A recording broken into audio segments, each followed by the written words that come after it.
Even though they might be frowned upon by some people, pet crates and cages are great products to consider in certain situations. One of these might be when you need to take your dog to the vet's office and have no means of transportation other than using a crate. Under various other circumstances, some pet owners might leave their furry babies under the shade in a gazebo for several hours until they are able to come back home. Cages for pets have evolved a lot over the years, and that's because many manufacturing brands are putting a lot more effort into designing them.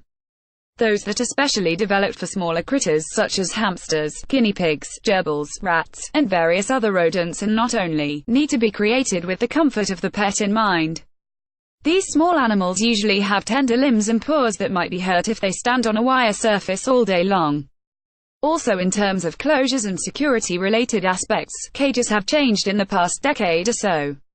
It used to be that intelligent pets could find a way of escaping, especially if they were so inclined. No dog or cat likes to spend several hours on end in a tight space, and the same goes for humans.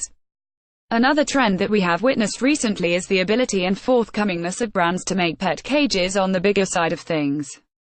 It goes without saying that one can still purchase a model specifically made for transportation purposes, and it's very likely that such a design is somewhat compact and won't allow the pet to feel at ease for too long.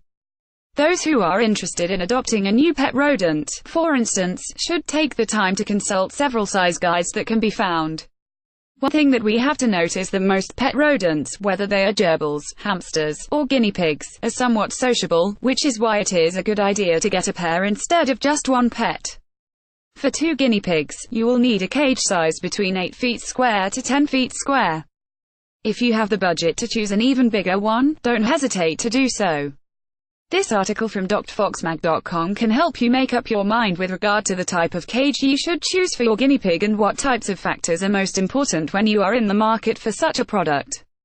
Another difference between dated pet cages and those being sold nowadays is that the latter have a more user-friendly design. Models whose walls are closed and don't allow the pet to take a peek and see what's happening outside can be quite frustrating for both the animal and the owner. If the critter is sick, for instance, the pet parent needs to be able to check on him or her regularly. That would be impossible with a cage whose walls are completely closed or opaque. About Chris Kristijan has a Bachelor of Science degree in Engineering and IT Technologies from the University of Zagreb. He is an SEO expert and web developer who loves all things data. In his spare time he contributes articles that are tech-related to TFOT.